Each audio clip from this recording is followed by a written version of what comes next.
पहिली बातमी नाशिकमधून येते। नाशिकच्या रामकुंड परिसरामध्ये पाण्यात कार अडकलेली आहे। कारला रोखून धरण्यासाठी प्रयत्न सुरू आहेत। दोरखंडाच्या सहाय्याने कार बांधून ठेवलेली आहे। नाशिकमध्ये मुसळधार पावसाने गोदावरीच्या पाणी पातळीत वाढ झालेली आहे। आपले प्रतिनिधी किरण ताजने आपल्या सोबत आहेत। अधिकचा तपशील त्यांच्याकडून घेऊया। किरण, विक्रांत, खरं तर आपल्याला माहिती आहे की सकाळपासूनच नाशिक शहरामध्ये मुसळधार पावसाला सुरुवात झालेली आहे। पावसाचा जोर वाढत चाललेला आहे आणि अशा सगळ्या परिस्थितीमध्ये गोदावरी नदीला पूर सदृश्य परिस्थिती निर्माण झालेली आहे।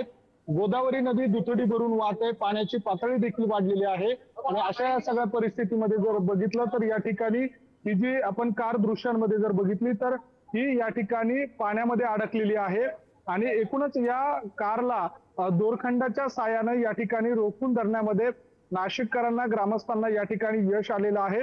खरं तर दरवर्षी पाऊस ज्या वेळेला पडत असतो त्यावेळेला मोठ्या प्रमाणात या ठिकाणी वाहनं अडकत असतात।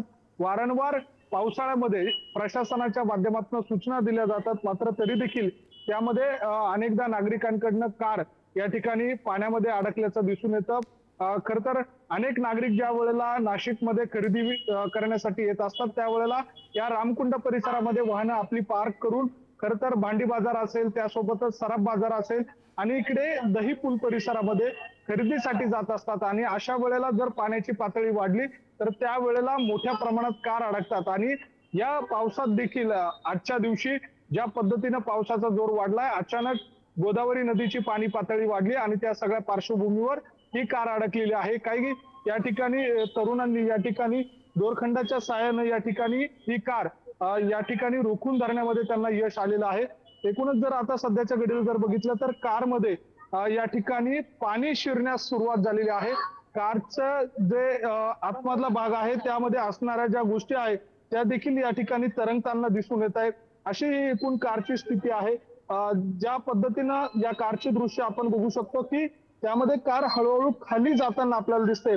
जसं जसं पाणी आतमध्ये शिरतंय तसं तसं कारचे जे वजन आहे ते वाढत जातंय आणि त्यामुळे कारचं जे या ठिकाणी दृश्य आहे ते हळूहळू आपल्याला कार कमी कमी होताना दिसते, पाण्याखाली जाताना दिसते। अशी एकूण परिस्थिती आहे आणि एकूणच जर बघितलं तर नाशिकच्या रामकुंड परिसरामध्ये ही कारची जी स्थिती आहे ती पाहण्यासाठी देखील नाशिककरांची मोठी गर्दी खरं तर या सगळ्या काळामध्ये या दहीपूल परिसरामध्ये झालेली आहे।